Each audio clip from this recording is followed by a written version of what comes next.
দায়িত্বে ছিল ডক্টর ইউনূস সহ তাদের বিরুদ্ধে ব্যবস্থা নিচ্ছেন না। জনগণ জানতে চায়, অবিলম্বে এদের বিরুদ্ধে ব্যবস্থা গ্রহণ দেখতে চায়। ইউনূস সাহেব ব্যস্ত ছিলেন, নিজের যে অনিয়ম ছিল, ওনার নামে যে মামলা ছিল, এটা কিভাবে প্রত্যাহার করা যায়, কিভাবে ইউনিভার্সিটি নেওয়া যায়। সরকারের পক্ষ থেকে কোনো প্রেস নোট শুনেছেন? আজকে এটা হচ্ছে 41,407 কোটি টাকা তারা রেখে গেছিল। তাহলে টিকা কেনাই তো অসুবিধা হওয়ার কথা ছিল না, কেন হলো না? কেন?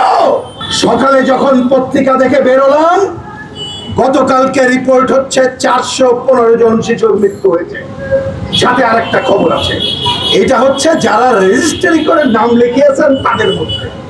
কিন্তু বাংলাদেশে গ্রামে গঞ্জে অনেকে মারা যায়, কিভাবে মারা যায় জানে না, এর সংখ্যা কত আমরা জানি না। এই খবর দেখে বেরোলাম, এর মধ্যে আর কতজনের মৃত্যু ঘটেছে, কতজন এটা আক্রান্ত হয়েছে আমরা জানি না। কিন্তু আমি আপনাদের কাছে প্রশ্ন করতে চাই, সরকারের পক্ষ থেকে কোনো প্রেস নোট শুনেছেন? আজকে এটা হচ্ছে, আজকে এইটা যাতে যারা আক্রান্ত হয় তাদের জন্য এটা করতে হবে, এটা করতে হবে। কোভিডের সময় যেরকম জরুরি অবস্থা জারি করে বলা হয়েছিল, শুনেছেন? শুনি নাই।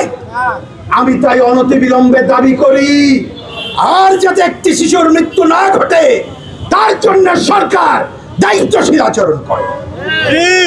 এইবার আসি, এই ঘটনা ঘটলো কেন?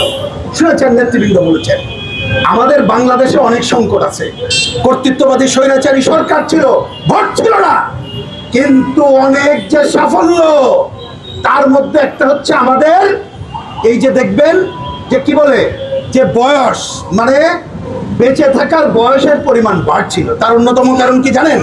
শিশু মৃত্যুর হার কম ছিল। তাই একমাত্র স্মার্ট সিটি